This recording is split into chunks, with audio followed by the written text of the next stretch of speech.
Dan Gainor is here in studio with me. Golf clap for you, sir. Media Research Center Vice President of Business and Culture joins me every week at this time, just about, but never in person. It's great to see you in the flesh, my friend. Yeah, this is 2 times for us recently. This is great. And you're I live in Maryland, so you're on the right side of DC for me. This is also made much better. Yes, and also when you come in so early in the morning, you can beat the traffic a little bit. The trick is mostly it's not heinous. Yes. So for me, I'm about 21 minutes from the studio when I drive in at 5, and then I'm about 7,000 hours from home when I drive out at 9:05. So it is. For people who don't live in D.C., I genuinely have a 4.5 hour window in the afternoon to evening that I can't go home. Yes, because there's just no point, and that's so. That's just how bad DC traffic is. Yeah, LA is very similar, if not worse. The issue with LA, and I'm a huge traffic phobe, having grown up in Los Angeles, and I kind of always, those of you who know LA geography, there's the west side of LA, and then there's the valley. I always either lived in the west side and went to school in the valley, or lived in the valley and worked on the west side. And if that's the case, then you're signing up for 45 minutes automatic wherever you're going. And you do have these windows. Once about 3:15 rolls around, you better sit still, or else you don't have a shot of getting home. And still, I'm pretty sure that Eric Garcetti should be president, the current mayor of LA. Either we've got the exact same problems now as they had 20 years ago. But damn, this is a huge digression, and we have a lot to talk about today, and I would love to take some calls from you guys. 866-95-PATRIOT. Those of you just tuning in, I spent the first hour recapping what, Dan, I believe was not, if you do not count the election of President Trump and you do not count the inauguration of President Trump, I thought last week was the worst week in modern history for the Democrats. It started out with the week they all came out and said they want health care for foreign nationals who illegally enter the country, paid for by the American taxpayers, in a wild debate about busing policy from 40 years ago. That was how the week started. It ended with them incorrectly predicting that President Trump was going to hijack, literally the words of, I think it was Bill Kristol, but others echoed it, hijack the 4th of July. It turned out to be the most patriotic, apolitical display of this presidency, and probably for several presidencies preceding it. It was just a total class act, an incredible moment for the country that the Democrats, in many cases, their TV networks, refused to even broadcast. And it just got worse and worse. Biden finally apologizing for supporting segregationists at the end of the week, weeks after he came out supporting them. I mean, Dan, it's hard to rattle off how many bad moments there were for the Democrats last week. Do you feel it is as historically significant as I do? Well, I wouldn't say historically significant. I think it is sort of, it's the moment where you can point to where the left it became very public that the left went completely and utterly insane, and the media went with them. In 1 week, they attacked the Declaration of Independence, the Betsy Ross flag, the 4th of July. Yes. Just every possible icon you could imagine. And then we've already continued on into this week where Ocasio-Cortez is out promoting a Nazi sympathizing left-wing dictator by retweeting quotes from Evita Peron. Yeah, and in the meantime, referring to their border detention facilities as concentration camps. And even though many of these illegal aliens coming into the country are coming from places without potable water, almost all of them are coming from places without potable water, and many of them coming from places without toilets, her getting completely triggered that they are getting clean, sterile facilities with toilets that are attached to sinks with potable water, that to her is just the height of impropriety. And in fact, it is probably something that, according to Gerald Nadler, we should be prosecuting people in the Trump administration for providing those facilities. Yeah, and people apparently have never been to facilities where you put people under lock and key. I've toured the Maryland prison system, visiting people and stuff, and I can tell you that people who are in facilities for a long time will break things, will use pieces as weapons. Just inevitably, some of the people there are going to be bad people, even if 99% of them are wonderful people. There's the 1%. And so it sounds like the left. You have to worry about what they'll do. That's why you put this in one piece. And just the freak out of that, forgetting that people spent 2,000 miles through Mexico, through horrible treatment, horrible locations, walking through deserts, and then, they get here, and now we're going to complain? Why didn't you encourage stopping them somewhere along the freaking way? Well, I think we know the answer to that because they're trying to import undocumented Democrats. I think that was Jay Leno's original phraseology. I think that's where we're at. And you note this, Dan, because with the Betsy Ross flag story in particular, which will haunt, it will haunt. This is one that will haunt the Democrats for a very long time. For them to come out against the American flag, you've got more left-wing activists saying they're not going to sing the national anthem. They're kneeling during the national anthem. It is all coming together where now it's game on for folks like me who have generally not said such things, that to say that, these guys don't like this country. They genuinely do not like the United States of America. For them trying to Charlottesville not recognizing Thomas Jefferson's birthday as a holiday anymore. George Washington University students saying they don't like this country. George Washington High School in the Bay Area painting over murals of George Washington. You start putting it together, and this is not the era where we all want a better America. We all love this country. We're all patriots, and we just have a different route of getting there. By and large, the people in control of the Democratic Party, I think, probably the majority, if not the vast majority of Democratic voters, I don't actually think have signed on to this. But the people in control of the Democratic Party right now do not like this country. Oh, absolutely. And I would say stronger than that. They hate this country. Yes. They hate everything it stands for. When you look at the Betsy Ross debate, the argument was, the flag flew during the era where the United States still had slavery. Yeah. Well, that's 1/3 of our history. Yeah. That basically says the Declaration, the Constitution, the Gettysburg Address. If that's the standard, we're throwing it all out. The national anthem, the flag, all sorts of American history. Great people, that is the standard. That's the standard the media are applying. Then watch as they say, we got to disavow all American history up to the Civil Rights era, and then they'll go for more. We've talked about this before. People need to understand this is a cultural revolution. We've long thought that the left wanted equality, that the media said, you've got to treat people equally, got to tolerate their differences and stuff. No, they don't. They don't want people to be equal. They want to say anybody who falls into a victim group. Kamala Harris has got 2. Sure. That's why she's on the rise. Anybody who from a victim group outranks anybody who doesn't, and that means they get included. This is why you see freakouts on the left, because they go and invent things. Like they've invented this Little Mermaid story. Somebody must be upset about this. I don't give a damn who they cast for Little Mermaid. Did they do the thing because there's a live action Little Mermaid, so there's going to be a black actress playing the Little Mermaid. I'm the editor of Breitbart. I've not talked to anyone who cares. Right. No one cares. No one, even the article. I've not had a conversation with someone who would even raise the issue. Right. No one gets. The only people who care are the people who are making this up as a fictional narrative. Okay. Somebody's upset. So a few people on Twitter, which is a cesspool. Well, Twitter also is filled with robots and phony accounts. Of course, and trolls who impersonate. Essentially, we've been dealing with this at Breitbart in our comments section for as long as I've been there, which is 11 years. Where lefties come in and they write horrible things as if they were conservative, and then they screen cap it and say, look at how horrible the comments are. Breitbart. And that happens a lot on Twitter, too, where people say something to you hoping to get you to agree with them. Yeah. I just automatically block them because they're all phony. So a couple of people tweeted they didn't like that a black person is going to and then became a whole big narrative that the media basically claim. And the most divisive thing in our culture isn't Donald Trump. It's the American media. Of course it is. And so this is where John Nolte in his incredible, epic must-read, I was tempted to read the whole piece, but we don't have time. Democrats had their worst week in 47 years article. That was our lead story on Saturday.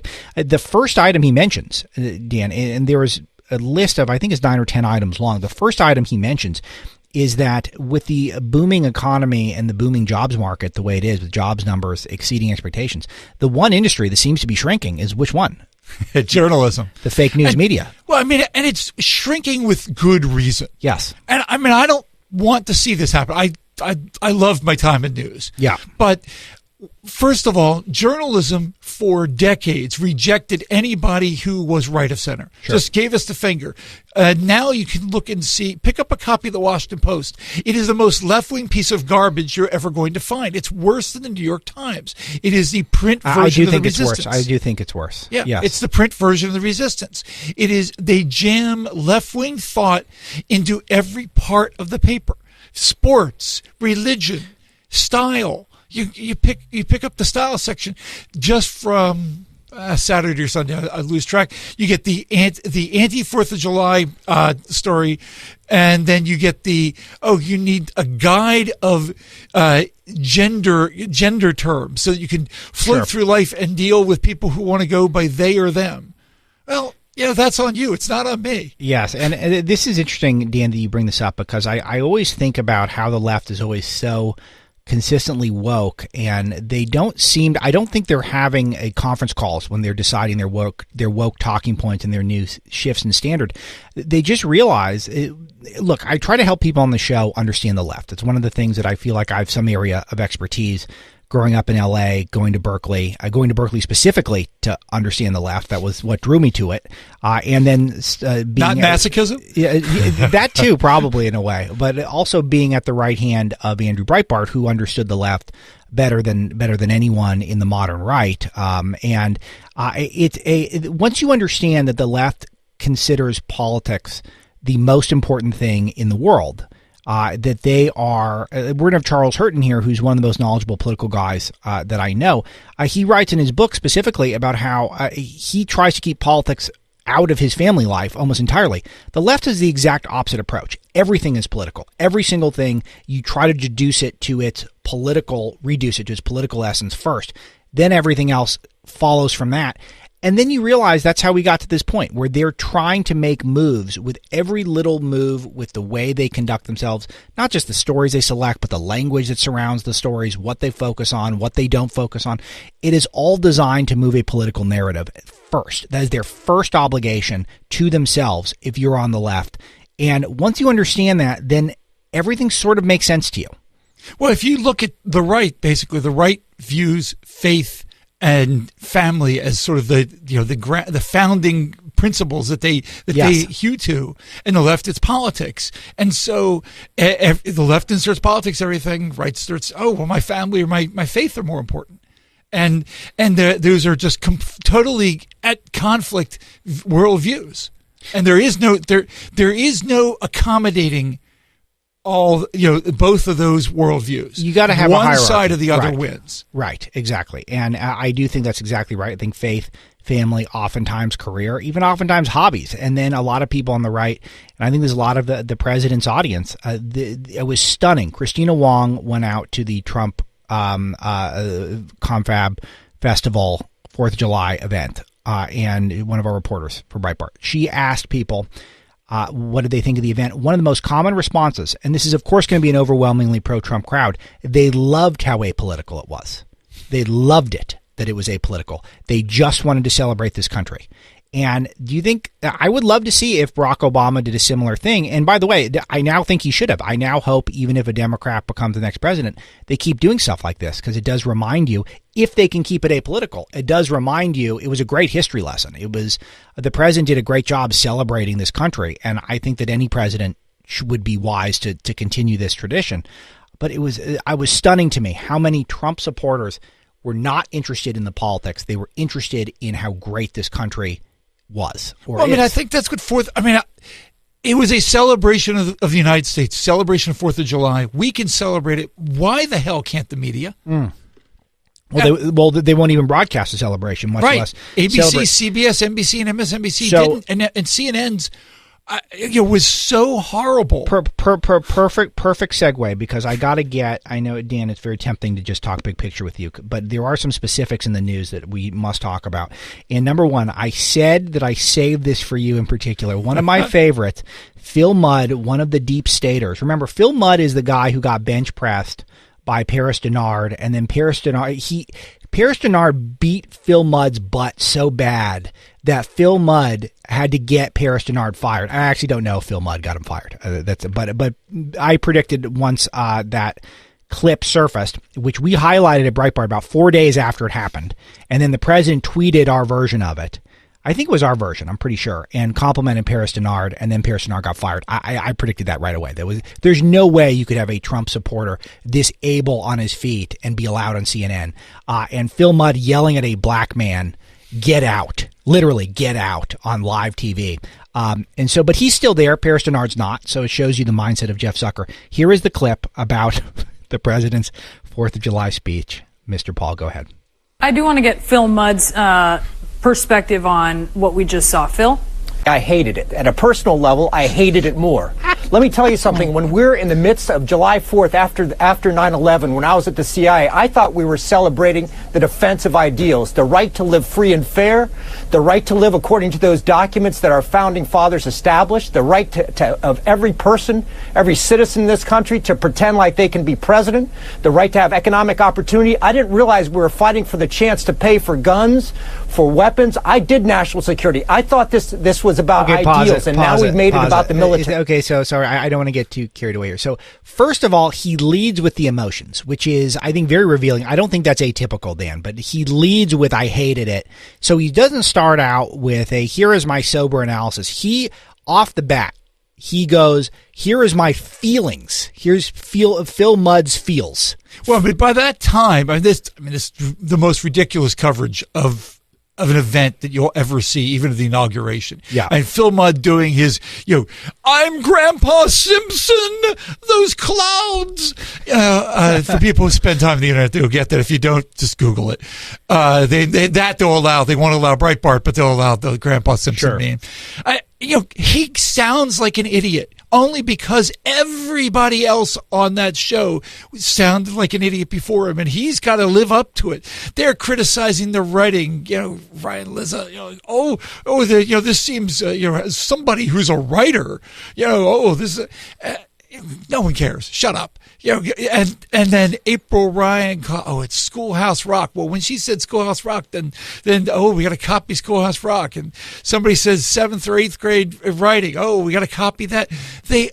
They just had decided they were going to hate it no matter what Donald Trump. Yes, Donald that's right. Trump could have resigned right there on stage, and they would have claimed, "Well, what took him so long?" And then they would just go off ranting about Donald Trump. Well, that's the key, and we'll start this over, and then we'll go all the way through. But listen to the first half of the clip. You hear he's not reacting to. You know what? Let's do this.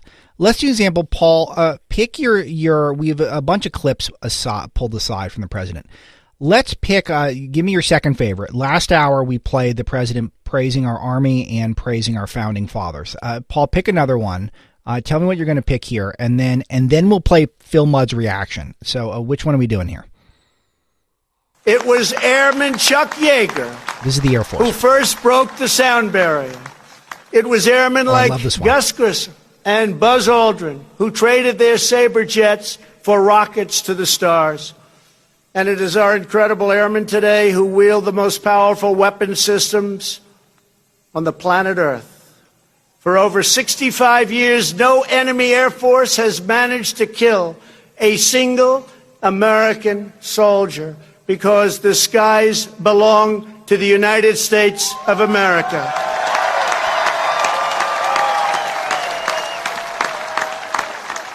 No enemy has attacked our people without being met by a roar of thunder and the awesome might of those who bid farewell to earth and soar into the wild blue yonder. Calm, patriotic, inspiring, deference to other great Americans. And again, here's Phil Mudd's reaction on CNN. I do want to get Phil Mudd's perspective on what we just saw. Phil? I hated it. At a personal level, I hated it more.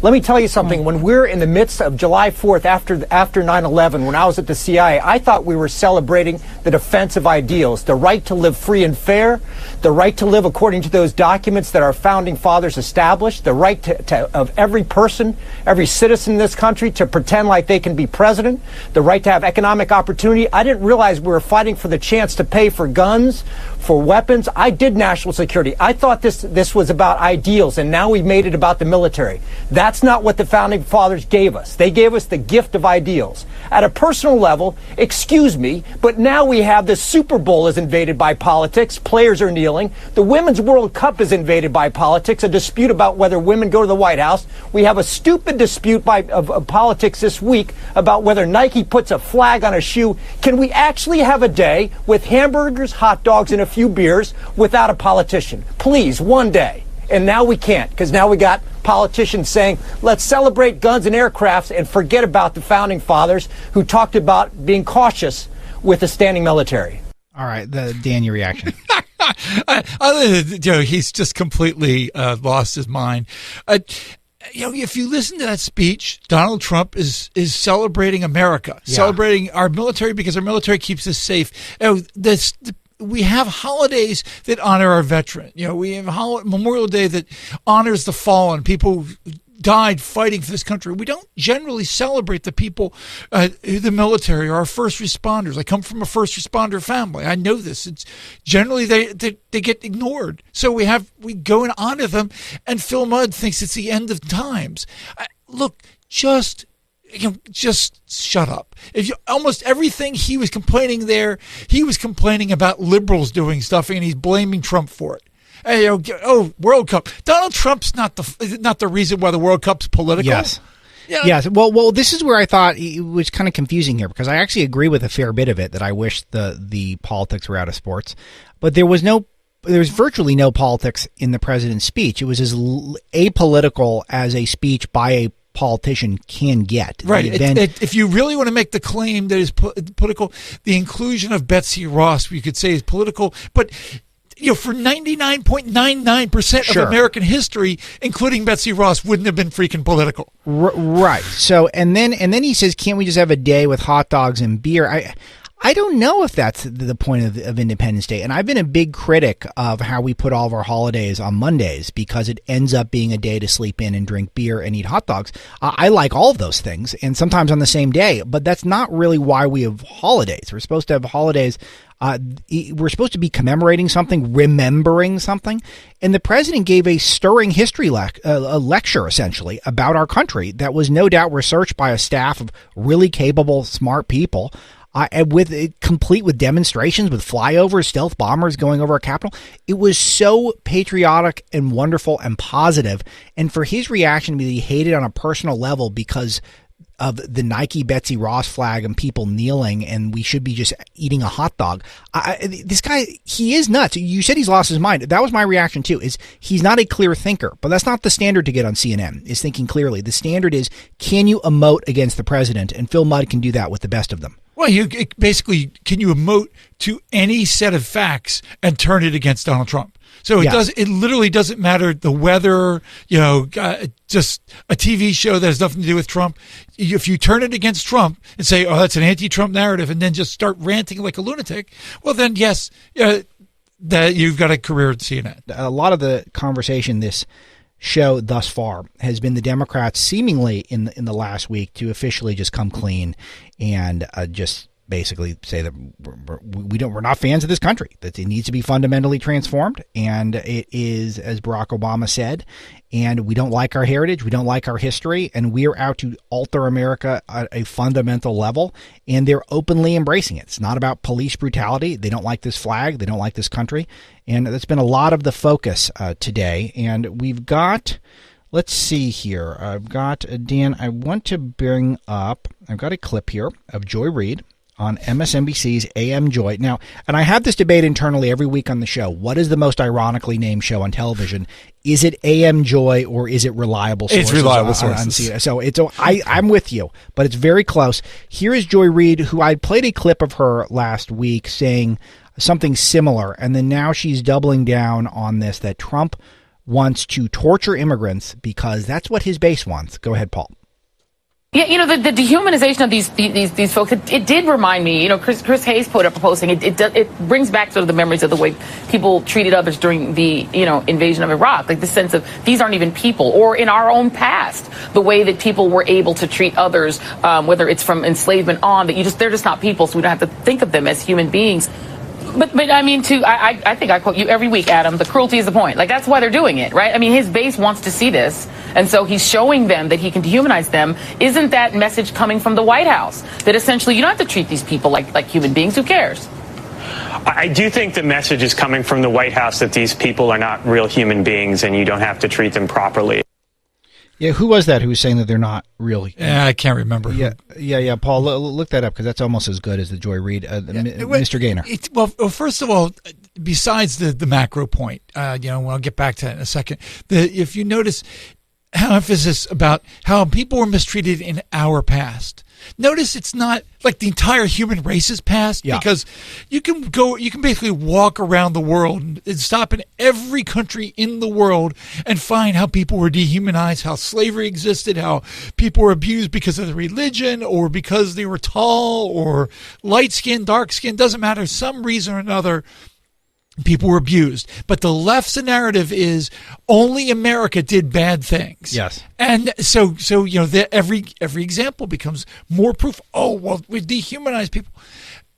They are setting up an incentive system. We saw it in the debates last week to bring in as many people as possible. And then when it breaks our immigration system, which is already a disaster, when it completely overwhelms every aspect of it and we try to enforce it, then their solution is, well, see, it's broken. You just got to let everybody come in. That's exactly what they want. And mark my words, if they win in 2020, that is exactly what they'll do. We've already seen people on that stage, on the Democrat stage, saying we need to change the law so that it is not a crime to come here illegally. So one question that no one points this out because the media is so bubbled, Dan, is who was, and I know that this is going to be wildly self-serving, but I tend to resist that temptation quite often. I'm not going to now.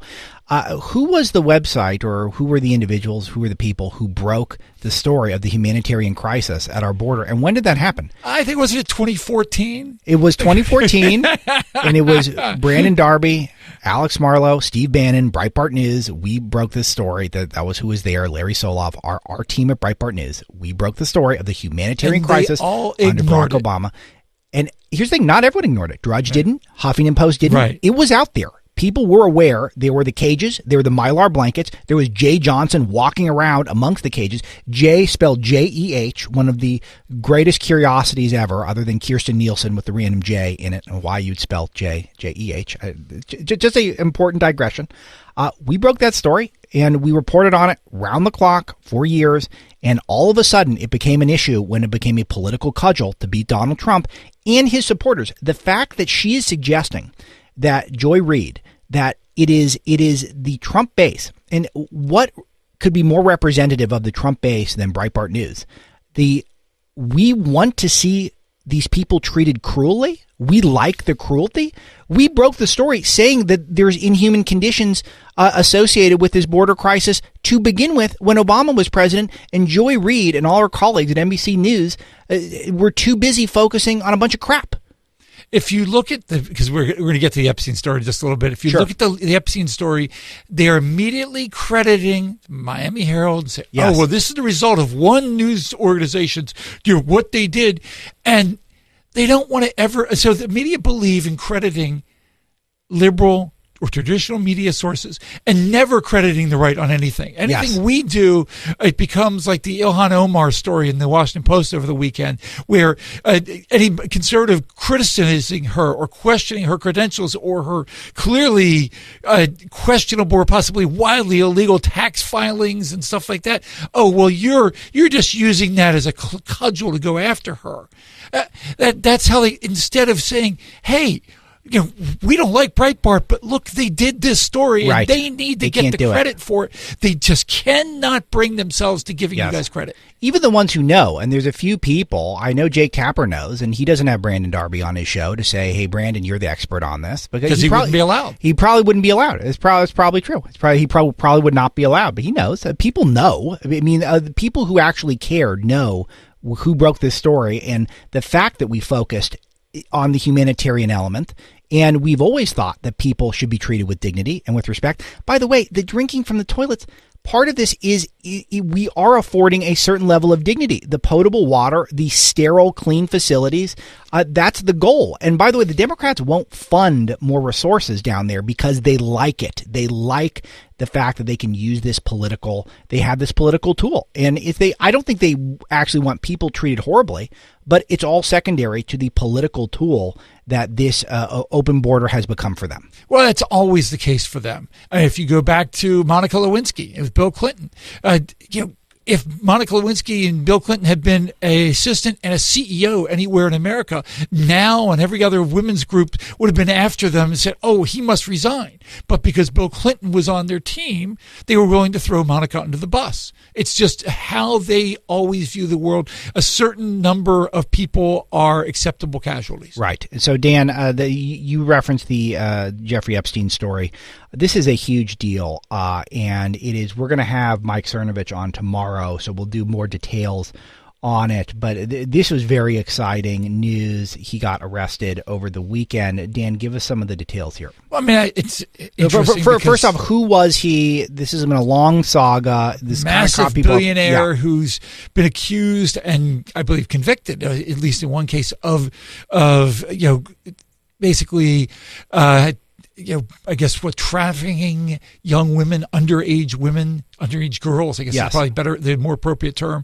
And then he was accused, and he's been accused for a long time, of running this Lolita Express, this plane out of the United States to the islands where people could then also hook up with, again, sexually assault, rape, or whatever, term is the right term here, and I'm not sure, young women. And the idea of that this could be done, and you do this with relative impunity.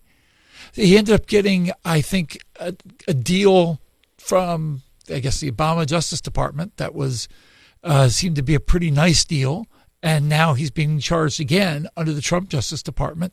And so now it's everybody pointing fingers which famous people are likely to be ensnared here. And who are the possible people involved? The range is everybody from Bill Clinton to Donald Trump. Sure. Donald Trump has, and wasn't Alan Dershowitz brought up in here, and he's kind of vindicated here in this? He's one of their three players to releasing this information. Yeah. Dershowitz, Cernovich, and the Miami Herald, right. And Dershowitz did it because he's been accused of being involved here. Yes. He did it because there was such a shroud around all this information. He did it so he could protect himself, which certainly does seem to imply he did nothing wrong. Sure. Yes, and Cernovich was kind of the catalyst here. Miami Herald did some great reporting too, but we're going to get all the details. Child molesters, look, no one should be defending this at all on any side. And so if there are people who get caught up in this because they did this, serves them right. Yeah, absolutely. This is some of the most evil stuff on the planet, and assuming, you got to go through the court proceedings now, but assuming this is what we think it is, this is a massive thing and another huge new media victory. Cernovich gave some huge praise to Andrew Breitbart over the weekend as well, suggesting that without Andrew Breitbart, Jeffrey Epstein very well would not be in jail at the moment, and that is such a cool thing. I'll pull up the exact quote here because I want to make sure I get this correct for you guys. This victory shows that Andrew Breitbart's spirit is alive and well. The lawsuit to unseal the Jeff Epstein records came from a citizen journalist and was ignored by the DC media class. Never back down and never give up. Good stuff, exciting stuff, Dan. Well, and scary stuff for the elite because you and I don't hang out with billionaires. We don't. It's not as often as I'd like. Yeah, yes, we would all like to little bit of their money, but not this morality. Sure. And, so how it plays out. I saw somebody, I can't remember who it was on Twitter, basically said if you're sure that this is only going to point to the people that you don't like. And you're sure that the people you do are protected, then you're probably wrong. Dan Gainor, Media Research Center Vice President of Business and Culture, newsbusters.org, columnist for Fox News, also joins me every Monday, second hour. And Dan, always enjoy these conversations. Anything else we should hit before you're on your way? Well, I think we're going forward now, and the battle this week will one be a continuation of battle last week, where the Democratic Party and the media attempt to throw, for people who are not watching right now, the American flag sitting on your desk, throw that under the bus, and you discredit America. But also, watch how the media handle Ocasio-Cortez tweeting out Evita Peron. The media hate international dictators, allegedly. So the wife of a dictator, of a military dictator in another country, will they point out that, oh, by the way, yes, Evita wasn't just the cute musical that Madonna was in. There's a narrative that involved, the destruction of civil liberties for a whole bunch of people and an awful left-wing dictatorship. They probably won't. And that it will force them to swallow a lot of crow. Yes, this is a good point. I will continue to highlight at Breitbart News. Thanks for the recommendation, Dan, and keep up the good work in Newsbusters. Thanks. It's been a pleasure. And you're right, these facilities are just locked down. Fantastic. Yeah, they're quite nice, and it's a treat to be here, broadcast here. And hi to all of anyone viewing on our Facebook page. We are broadcasting live today on our Facebook, live streaming it, which is pretty cool. SiriusXM, very cool partners in that way. And we'll put up a lot of these clips on Breitbart News as well. Dan, thanks again, my friend.